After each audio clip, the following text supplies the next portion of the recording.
Not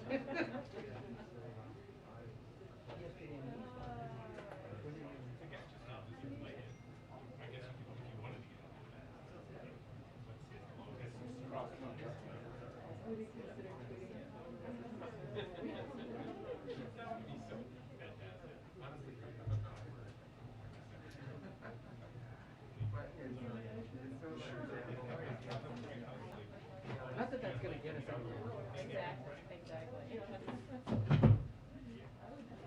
I think we should send it to you for...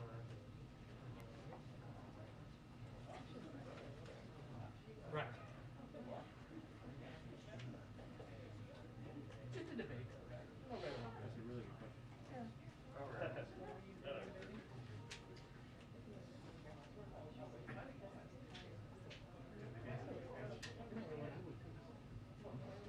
I didn't know if there was, I just didn't know if there was a... No. I just wasn't sure if there was like any just kind of... Throw her off. Had it just left over time, or was really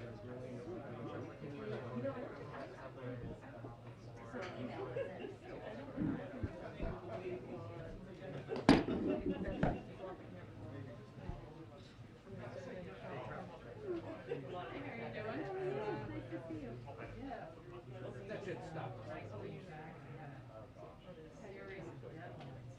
Oh my gosh. That's nuts. Must feel good to be done with it. My goodness. Good for you. Oh my goodness. Oh my goodness. Good. Good for you. It's gonna start. You got bigger. Good. You got bigger.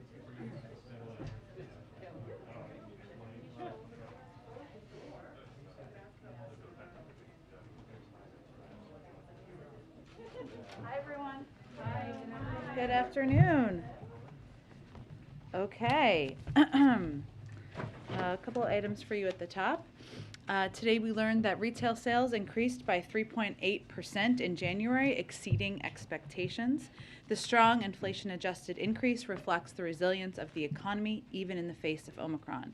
Compared to this time last year, sales at grocery stores, restaurants, and clothing stores, among others, increased, underscoring the strength of the American economy as we recovered from the pandemic. This data builds on the historic economic progress we've seen over the last year and an extremely strong jobs report last month despite Omicron, which was well above expectations. In 2021, the economy created 6.7 million jobs, the strongest year of job growth on record. The unemployment rate declined more than any year on record, and we achieved a 4% unemployment rate years earlier than previously projected, thanks to the American Rescue Plan. Small business applications and inflation-adjusted household income are both up, and child poverty and hunger are down. We're obviously going to continue to build on this progress. Second, today we're marking 60 days of action strengthening America's trucking workforce. This is not just about recruitment, but also retaining truckers to ensure we can move more goods around the country and lower costs for the American people. Over 70% of all goods in America are shipped by truck, and America's trucking workforce plays a critical role in the supply chain and the broader economy. But outdated infrastructure, the pandemic, and a historic volume of goods moving through our economy have strained capacity across the supply chain, including in trucking. 2 months ago, the President launched a multi-agency effort to support and expand access to quality truck driving jobs now and in the years ahead. While more work remains, we have made remarkable progress in the last 60 days. We have expanded registered apprenticeship programs. We've launched the Safe Driver Apprenticeship Pilot to connect American adults under 21 to good paying jobs in the trucking industry. We've cut red tape so it's easier for drivers to get commercial driver's licenses. And we've met with veteran service organizations representing nearly 4 million veterans to discuss ways the administration and industry can attract, train, place, and retain veterans in trucking jobs. And we will announce the results of the Labor Department's 90-day apprenticeship program, of course, after the next 30 days. This week, Secretary Buttigieg will also sign the charter document for the Women of Trucking Advisory Board, which will provide recommendations to address challenges facing women in trucking, such as barriers to entry, on-the-job safety risks, workplace harassment, mentorship, and more. Finally, a very quick preview for the President's trip to Ohio tomorrow. It's been just 90 days since time flies, since the President signed the bipartisan infrastructure law, and tomorrow he will be traveling to Lorain, Ohio, and deliver remarks on how the bipartisan infrastructure law delivers for the American people by investing in cleanup and restoration efforts in the Great Lakes region and surrounding waterways. These investments will allow for a major acceleration of progress that will deliver significant environmental, economic, health, and recreational benefits for communities throughout the region, including helping people in the community access clean water. So those of you going to Ohio, now you have a little more detail. Go ahead, Darlene. Thank you. One, are there any plans being made for the President to meet with Republicans on the Senate Judiciary Committee as a group, the same way he met with Democrats on the committee last week? Sure. So he's continuing to engage with Democrats and Republicans about his Supreme Court process. I don't have anything to preview or project in terms of a meeting with the Senate Judiciary Republicans. Okay. Second question, is there a date for when the President will send his FY23 budget proposal to the Hill? I don't have a date either for you at this point in time. I think Shalonda Young has conveyed it was expected to be after the State of the Union. And then the last question is, with the Vice President getting ready to go to Germany for the Munich Security Conference, can you talk a little bit about what her marching orders from the President are, and will she be going with any deliverables or any concrete proposals specifically to help Europe deal with its energy and natural gas needs? Well, she will be traveling, as many of you have been following this know, to Munich, Germany to attend the February 18th to 20th Munich Security Conference. She will build on the President's and the national security team's intensive engagement with European allies and partners, and emphasize and continue to emphasize with our partners our ironclad commitment to our NATO allies, underscore our commitment to Ukraine's sovereignty and territorial integrity, and reaffirm our shared interest in upholding the principles that have underpinned European peace and security. She'll be participating in the formal program of the conference, as well as engaging with allies and partners and meeting with leaders on the margins. I know her team is planning for a preview call for all of you, I believe later this evening, to give you more details of those bilateral meetings. But I would say in terms of her engagements and what the President expects, he expects and knows, given she is the first in the room and the last in the room, that she will continue to convey to the rest of the world, again, our ironclad commitment to our NATO allies, our commitment to defending the territorial integrity and sovereignty of Ukraine, and our commitment to putting in place severe economic consequences should Russia invade. Thank you. Go ahead. Thank you. Can you comment on Russia's investigation into claims of alleged mass graves of civilians supposedly killed by Ukrainian forces in the Russian-controlled regions in eastern Ukraine? Do you believe this is part of the false flag operations that you've been warning of? Sure. Well, let me start by saying, as you heard the President say yesterday and Secretary Blinken earlier today, we're in the window where we believe an attack could come at any time, and that would be preceded by a fabricated pretext that the Russians use as an excuse to launch an invasion. And we've seen, and we've talked about this a bit in here, we've seen these tactics used in the past. So those could include, but not be limited to, the report you just referenced, claims of provocation in Donbass, false state media reports, which I think everybody should keep their eyes open and aware of that potential, faked videos, false accusations about chemical weapons, or accounts of attacks on Russian shoulders that have not actually occurred. So there could be a range of false flags and pretexts that we would expect would precede an invasion, and again, we remain in that window. And can you provide any update on the intelligence assessment of who was behind the cyber attacks of Ukraine's Ministry of Defense and certain banks yesterday? Can you as officials say that Russia was behind the attacks? We don't have any new details on an attribution. Cyber attribution takes time, in part because adversaries usually try to hide their tracks, and it takes time to gather and analyze relevant information. And these types of incidents, DDoS incidents, can be particularly harder to trace. But we have also been in close touch with our Ukrainian counterparts to offer support in the investigation and response to these incidents. You may have seen the statement from Ukraine Ministry of Defense that the United States and other partners immediately reached out with support, and that some sites are coming back online. And I would note again, as I said yesterday, we've been warning for months, both publicly and privately in our engagements with the Ukrainians and the Europeans, that the potential for Russia to conduct cyber operations in Ukraine is part of their playbook as well. So we're particularly concerned, but we don't have anything new in terms of specific attribution. Jen, Oh, go ahead. are you done, Mary? Yeah, go Okay. Didn't mean to interrupt. So polite. Go ahead. Secretary of State Blinken today said that he has seen evidence that Vladimir Putin is actually moving critical military assets toward the border with Ukraine and not away from the border, as Putin has claimed. So does the administration believe that Putin is actually escalating this crisis in real time? Well, I think as Secretary Blinken also said, the Russian troops remain massed in a very threatening way at the border. And he was responding, I believe, to a good question about whether they were delivering on what they had promised yesterday. And the answer was no. There's what Russia says, and there's what Russia does, and we're watching very closely what steps they're taking, but they remain amassed in a threatening way at the border. There has not yet been, to our awareness, an actual invasion. This date had been circled on the calendar as one that this administration, that other governments worldwide were watching very closely. What do you make of the fact that at this point, it is now darkness in that region, there hasn't been a military invasion? Well, Kristen, without getting into any intelligence or conversations we would have with allies or partners, what we had conveyed last week, and you heard Jake Sullivan convey very clearly, is that we were in the window. We remain in the window. Is there still as much hope for diplomacy today? Is there more hope? Where does that thinking stand? We, of course, the door continues to be open to diplomacy. Secretary Blinken spoke with Foreign Minister Lavrov yesterday. Jake Sullivan speaks with his Ukrainian counterpart nearly every day, if not every day.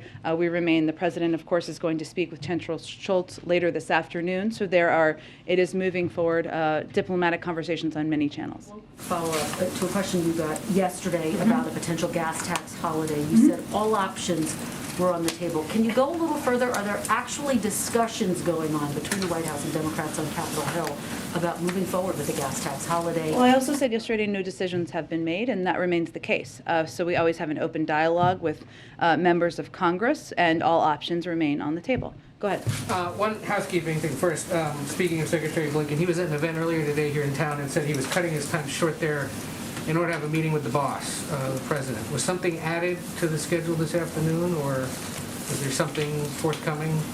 Without knowing the details of the secretary's schedule, I think the president had the PDB this morning, so it may have been that. I can check if there's anything different than that. Beyond that, Foreign Minister Lavrov told Secretary Blinken yesterday that Russia's written response to the U.S. NATO proposals would be transmitted, quote, in the coming days.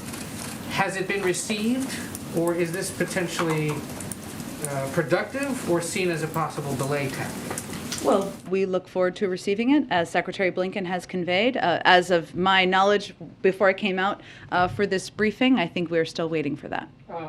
Is there any update on the U.S. assessment of the video released by Russia claiming to show some tanks ending military drills near Ukraine? I know there was a lot of concern about whether this was legit. Has there been any determination that it is? I don't have any new assessment of that, Ed. I think what we are watching very closely is not just what they say, but what they do. I understand you're referencing a video, but we've also seen, as the Secretary confirmed this morning, continued problematic, troubling buildup of troops at the border and surrounding Ukraine. I'm not going to ask you if the president's meeting today or soon with Supreme Court nominees. What if I was prepared to answer it today? You're missing out. Have there been any meetings? I am not going to provide a day-by-day update, Ed. I just had to mess with you there a little bit. But I am curious. This is a president who's been a participant in this for decades. Yeah. He knows that in the run-up to a decision, there is a public campaign, there's sort of a backroom lobbying effort by people close to nominees. There's been some of that going on in this case. What does he make? I'm not commenting specifically on anyone's story or letter sent or anything, but what does he make of that attempt to influence an administration as they make a decision? And does he welcome it, or does he see it, if it gets a little too personal perhaps or petty, as detrimental to the process? Well, I think because of the president's long history and long background you referenced, as the former chairman of the Judiciary Committee, as the former vice president, I believe he's probably overseen or been engaged with more Supreme Court nominee processes than anyone in history. He is not going to be swayed by public campaigns or public sniping or lobbying efforts. He is going to pick an eminently qualified black woman to nominate to the Supreme Court, and he has a number of potential choices that he's very excited about. Just real quick on this, the Club for Growth is now running ads in English and in Spanish targeting Latino audiences and suggesting that the president's focus on nominating a black woman to the court versus qualified Latino judges, and they list a few in their ad, is racist. What do you make of that? Well, the Supreme Court has been around for 230 years. There's never been a black woman who served on the Supreme Court. The president believes that's a problem with past processes and not a lack of qualified black women to serve on the Supreme Court. There are also opportunities, perhaps in the future we'll see, to nominate others. We don't know at this point in time, but the president is proud of the range of credible, qualified candidates he's looking at, and looking forward to making an announcement soon. Go ahead. Thank you. A quick follow-up on the cyber stuff. Would the U.S. consider a disruptive attack against Russia similar to the DDoS one right now being waged against Ukraine? So say that one more time. I'm sorry, if the U.S. would consider like a distributed denial of service attack, like when it's talked about potential cyber responses, is that one of the potential options? Like In terms of what we would do in response? Yes. I'm not going to outline or detail what options the president would have at his disposal. Again, he can take any step of seen and unseen. He has the right to do that, but we have not even made an attribution at this point in time. Russia's lower house of parliament voted on Tuesday to ask Putin to recognize the self-declared Donetsk and Luhansk People's Republics. Blinken said today that that move would necessitate a swift and firm response from the United States in full coordination with allies and partners. What might such a response look like? Sanctions, export controls, what kind of? There's a range of options we have at our disposal. I'm not going to outline those from here, but I would also just reiterate a couple of points that Secretary Blinken made in his statement, which includes the fact that the Kremlin's support of this amounts to the Russian government's wholesale rejection of its commitments, its own commitments under the Minsk agreement, which is certainly the reason to have such a strong reaction to it from the Secretary of State. And enactment further undermines Ukraine's sovereignty and territorial integrity, constituting a gross violation of international law. So hence we have, as you said, he conveyed in his statement, that necessitates a swift and firm response from the United States in full coordination with our allies and partners, but I don't have anything to preview at this point in time. Quick follow-up on oil. CNN is reporting that NSC Middle East Coordinator Brett McGurk and State Department Energy Envoy Amos Hochstein are in Riyadh today. Thank you for that. Please, you have to restate his name on television. Amos are in Riyadh today to press the Saudis to pump more oil. And I wondered if you could confirm that. I can confirm they are on a trip. There are a range of topics to discuss, including Yemen. And as you know, we engaging with our partners around the world about ensuring supply meets demand as part of our objective from here as well. And that's one of the objectives of the meeting as well? I don't have more details on the meeting at this point in time. Go ahead. Thanks, Jen. The Secretary of State said today that they've not seen meaningful pullback by Russia when it comes to the forces that they put on Ukraine's border. What would meaningful pullback look like to the United States? Well, I'm not going to define that by troop numbers. I think we will know it when we see it, which is a verifiable reduction of troops at the border of Ukraine. But you're not looking at a certain metric or anything like that? Nothing that I'm going to outline from here. The president updated the number yesterday, changing it from about 130,000, we believed that Russia had amassed on the border, to closer to 150,000. How long does the United States believe Russia can maintain that kind of a force posture? Well, he also said, including in Belarus and encircling Ukraine as well, to be clear. In terms of their ability to maintain that, I'm not going to get into intelligence from here. But there's no judgment on... Nothing I'm going to outline from here. Okay, my last question, on the CIA station that is being relocated closer to the border with Poland, outside of Kyiv, does the U.S. have concerns that that will affect their ability to be able to track Russia's movements from Ukraine? A lot of intelligence questions today, which is absolutely fine, but there's nothing I can detail on that from here either. No concern that them moving the CIA station out of the capital is going to affect I'm just that? not going to speak about our intelligence processes in Ukraine or in the surrounding area from here. Go ahead. Thanks, Jen. Following up on Kristen's question, obviously the invasion didn't happen today. Pentagon was eyeing today as a possible date that we could see some sort of action, some sort of invasion. Does the White House think that Putin could be bluffing About what? about his intention to Not move invade or forward? to invade? Well, either way. Well, President Putin has said he doesn't intend to invade. We've also said he's prepared to do that and has lined up troops at the border to invade. So I don't think we are waiting for President Putin's comments to assess what is being prepared around the border. Do you think that your efforts to put all this intelligence out about his, what might happen next might have deterred something that we could have seen in the last 24 hours? Well, that's part of our has been part of our objective overall, Jackie, right, is to make it more difficult for the Russians, for President Putin to lay a predicate for war. And our objective is to try to avoid war, prevent war. Now, it's ultimately up to President Putin to decide what steps he's going to take. But putting out specific details about the types of false flag operations, their efforts to push misinformation through Russian media, the types of tactics they've used in the past, that's all a part of our effort to make it more difficult for them to use these tactics and keep the eyes of the global community open.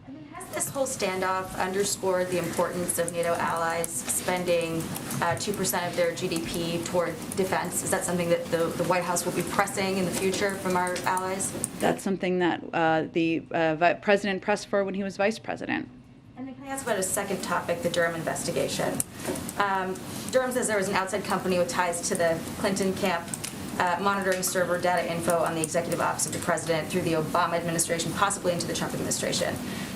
Do you know if there's still a system picking up server data on the EOP, and if not, when it stopped? Again, I know you asked my colleague a few questions about this the other day, but I would point you any questions about this to the Department of Justice. And then is what was described in the filing there, monitoring internet traffic, is that, generally speaking, would that be considered something along the lines of spying? Again, I would point you to the Department of Justice. Go ahead. Jen, thanks. Is the U.S. confident at this point that all intelligence and sensitive material has been removed and destroyed from the U.S. Embassy in Kyiv? There's obviously steps every embassy takes when they move or relocate, but I'm not going to get into those details from here. I'd point you to the State Department if there's more they'd like to share. And oil prices are nearing $100 a barrel. It's a milestone that hasn't been reached since 2014. What steps is the administration taking at this point to deal with high oil prices? Have you been talking to allies about a coordinated global release of oil? We have been in touch with allies and partners, suppliers out there on the global stage for weeks now in preparation for a range of impacts of, in anticipation of an invasion or actually an impact of an invasion, both for natural gas and oil prices on the market. We will continue those engagements, of course. As I've said, and I said yesterday, for the president, all options remain on the table. As you know, in the past or recent months, he tapped the Strategic Petroleum Reserve, 50 million barrels. Those have been released over the course, or 40 million of them, I think, to date, have been released over the course of time. We also remain, of course, engaged with Congress and countries around the world about how to meet the demands out there. One more. The president urged Congress this week to act on gun control at the anniversary of the Parkland shooting. It's been 5 months now since David Chipman's nomination was withdrawn. What's the current timetable for nominating an ATF director?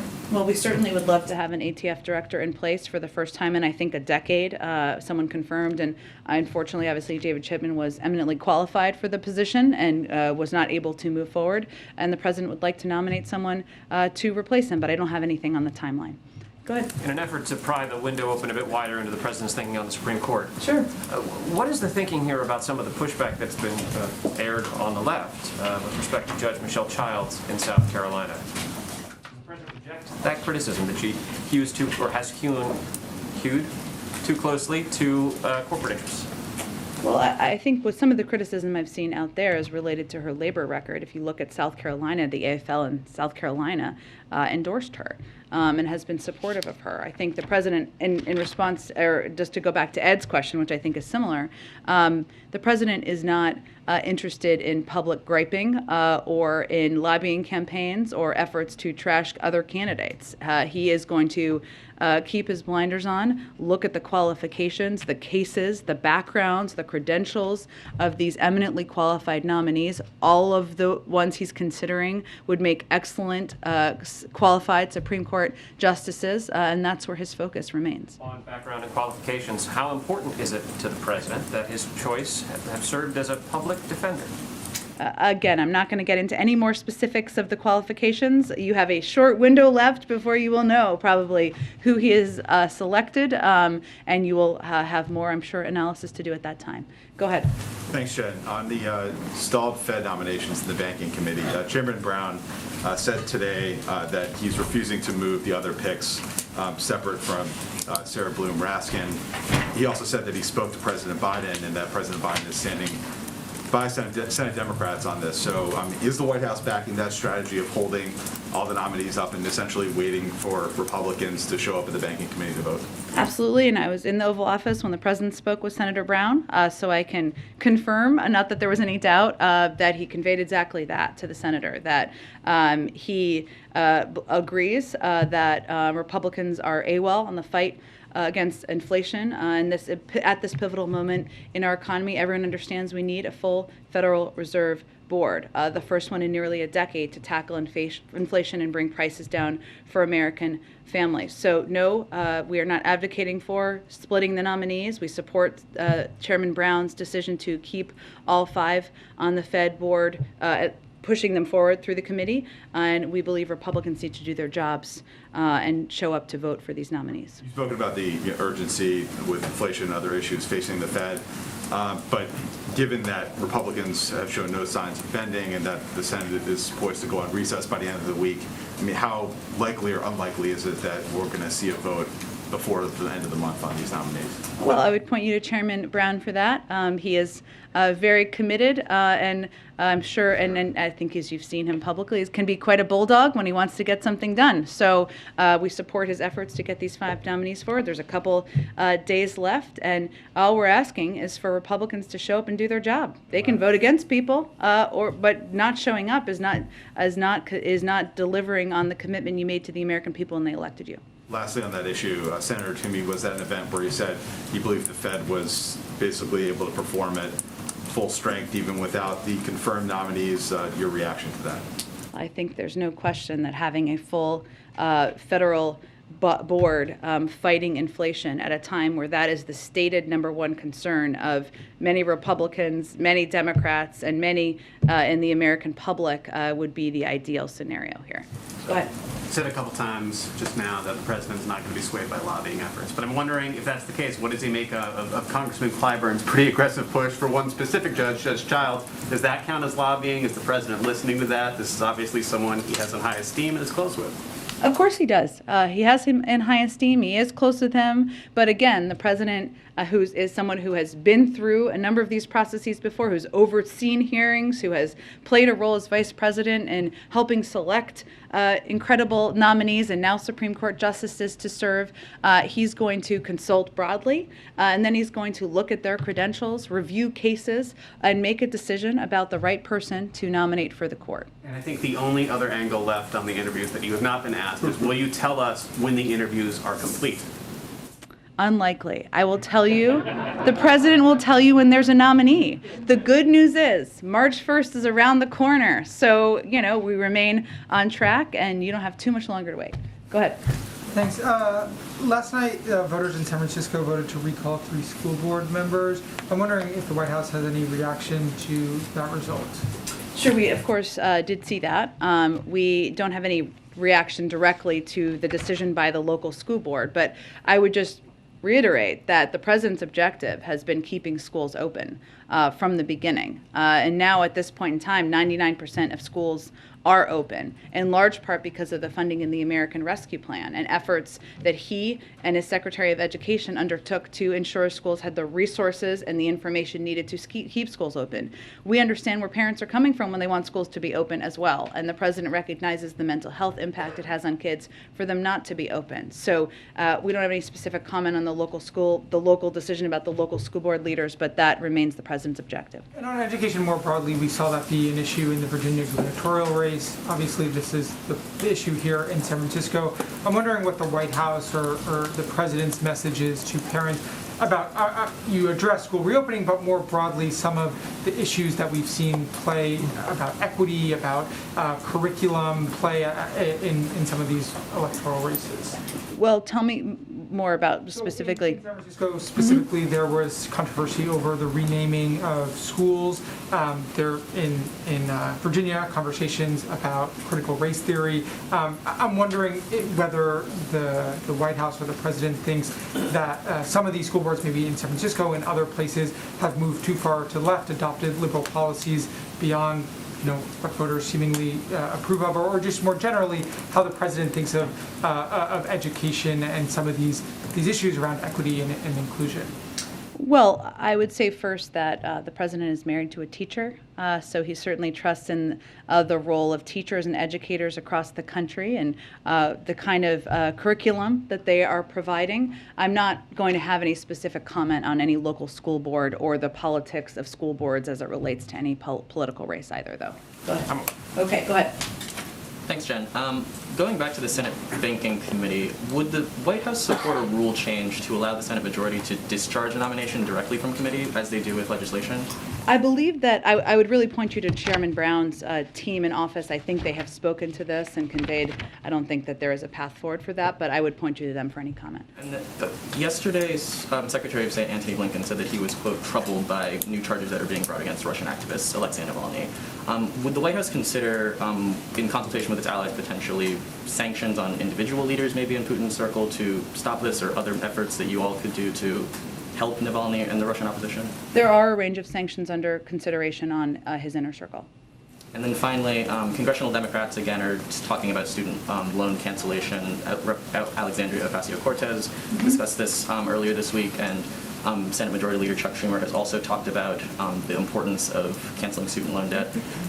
Why is this not an issue that, with broad public support and support within its own party in Congress, has the president not worked or pushed harder on to cancel? Well, the president has conveyed he'd be happy to sign a bill into law that all of those members could work to get passed. And then finally, yesterday marks the 30th House Democrat to announce their retirement from Congress. Is the White House at all concerned that this is indicative of a political climate in the broader country, in his own party, and could simply the retirements of very senior Democrats on the Hill potentially have implications for the White House's domestic agenda? Well, as you know, I have to be a little careful. I've learned my lesson the hard way about talking about politics from up here.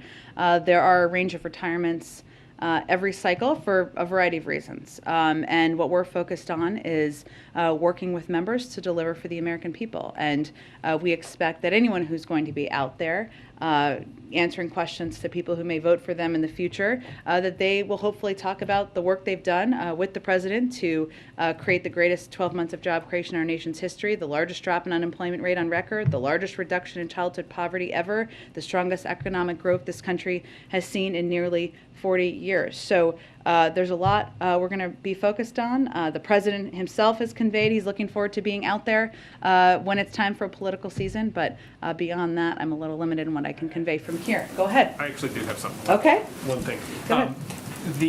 I think circling back to something I think we asked Corinne about a couple of days ago, but Sure. the mayor of the District of Columbia has announced that she's going to significantly reduce the restrictions, the COVID restrictions, indoor mask wearing, I think comes off at the end of the month. The requirement to show proof of vaccination has ended, I think, as of yesterday. The campus, the White House campus, is in Washington, D.C., obviously affected by the metrics that are around in terms of case counts and hospital counts and what have you. Does that, are you guys going to follow some of the recommendations that the mayor has put out, or are you going to wait for the CDC to make their recommendations before you change any of the activities on this campus? We'll wait for the CDC, and they've said, and I know you had a COVID briefing a little bit earlier today, that they're continuing to review mask guidelines and how different communities in the country should assess them, but we'll wait for the CDC to make any changes here. And on the Supreme Court, I think I've thought of one more way. Okay, go ahead. Which is only to say that when the president said the other day that he was considering about 4 nominees, did he mean 3? Did about 4 mean 3?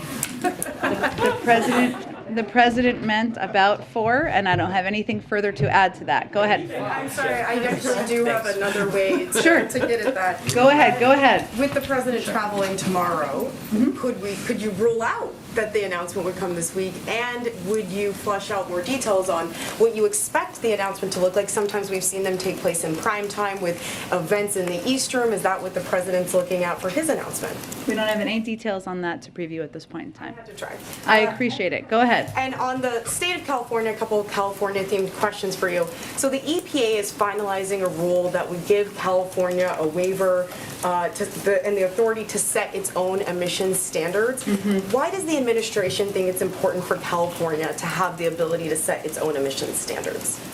This is a great question. I know I have something on this, but I don't have it in front of me, so let me get it to you after the briefing. Absolutely, and to follow up on that though, even with the waiver, California is expected largely to stick to the Biden administration standards, but the president has indicated in the past that he does look to California on these issues. So if California were to institute stricter standards, say on either heavy-duty vehicles, for instance, would that be something that the administration would seriously consider mirroring?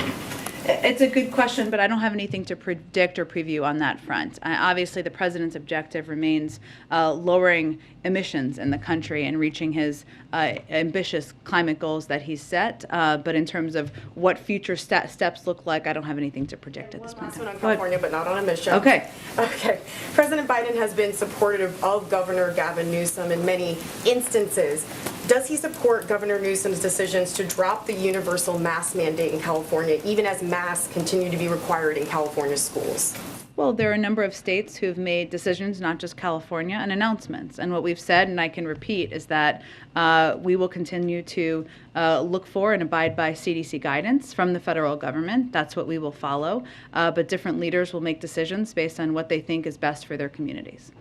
Go ahead. Great, thank you. One more on SCOTUS. Okay. Try. Go ahead. It is a new tactical maneuver. Senator Grassley, the ranking Republican on the Judiciary Committee, today told reporters on the Hill that he is under the impression that President Biden is doing interviews this week. Can you confirm or deny what Senator Grassley said? We said as early as this week. That's all the detail I have for you. Afghanistan. This week marks 6 months since the withdrawal from Afghanistan. From this podium, Jake Sullivan told us that the commitment to allies there is sacrosanct. The administration committed to doing everything it could to get our allies out, but tens of thousands of allies, hundreds of thousands, if you include families, including SIV, people in the pipeline are still there and struggling. What exactly is the administration doing to get them out? Because on the ground and from Congress, my sources say they think you're doing nothing. Well, I would say that we have successfully helped, I can get you the specific number, but I believe it's hundreds, depart from Afghanistan. Partners, allies, people who have stood by our side since we withdrew from Afghanistan at the end of August. We've worked in partnership with allies and partners in the region, including the Qataris, where we have our diplomatic presence. We are the largest contributor of humanitarian assistance of any country in the world, which we continue to provide through proven third-party aid organizations as well.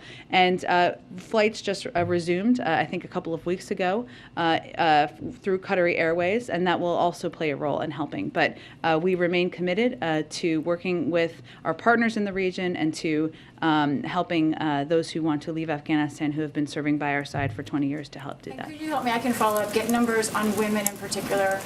I would point you to the State Department, and they would have any details on specific numbers. Go ahead. Thank you, Jen. The British Prime Minister said that Russia is sending mixed signals powerful messages. They said they're open for diplomacy, and they keep on building the military back up on the border. Does the White House believe actually that the Russians are using deceitful tactics? And can you update us on the talks in Vienna or Iran talks? Do you think that we're closer to getting a deal? You yourself said that February is a vital month. This is crunch time. So on the first question, as Secretary Blinken said this morning, there is what Russia says, and then there's what Russia does. And we certainly believe that they will continue to use false flag operations, efforts to deceive, lay a predicate for war, which is why we have been putting out as much information as we can on that front so that the world is aware and knows what to look for and watch for. And we do that, of course, in partnership with our allies around the world. As it relates to Iran, I believe they're still in the 8th round of negotiations. Of course, as we've said in the past, we would certainly support efforts or the opportunity to have direct engagement with the Iranians.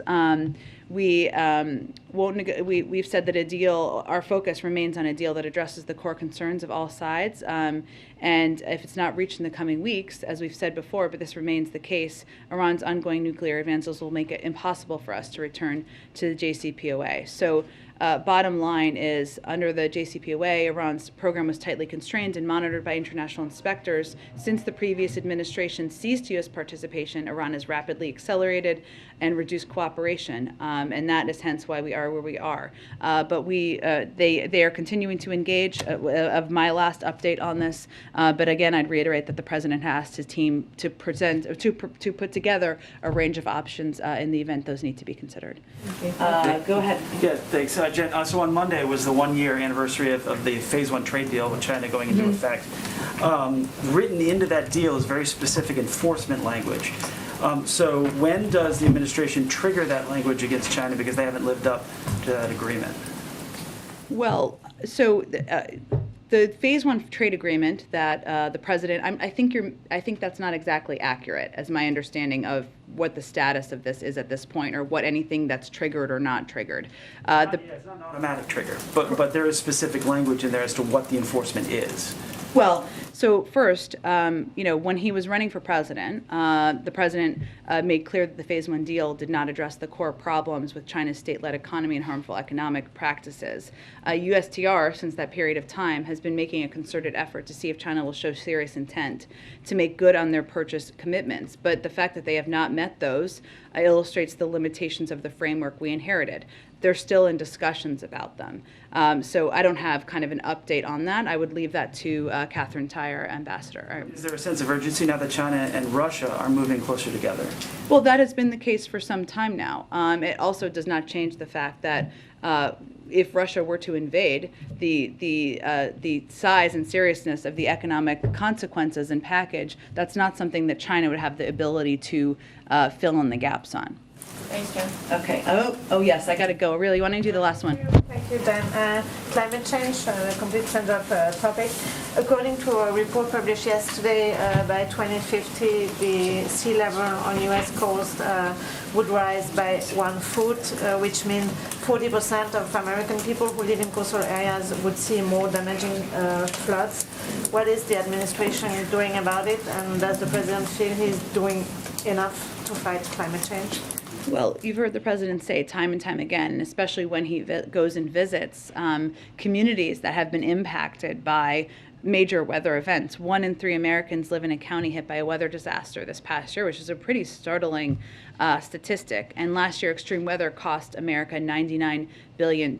So we know climate change is real. Anyone who doubts it, that's further evidence climate change is real, and it's exacerbating the extreme weather conditions, and certainly this report is further evidence of that. What the president has done is, of course, work to pass the bipartisan infrastructure law, which a lot of people focus on roads, rails, and bridges, important parts, but it also has an enormous investment in strengthening our nation's resilience to extreme weather and climate change while reducing greenhouse gas emissions, replacing lead pipes, so everyone has access to clean water. And we've also been mobilizing an all-of-government approach to deploy and implement critical clean energy projects. But I would also note that this is one of the reasons the President is going to continue to press for key components of his agenda, his Build Back Better agenda, including a historic investment in addressing the climate crisis. Thanks, everyone. See you tomorrow.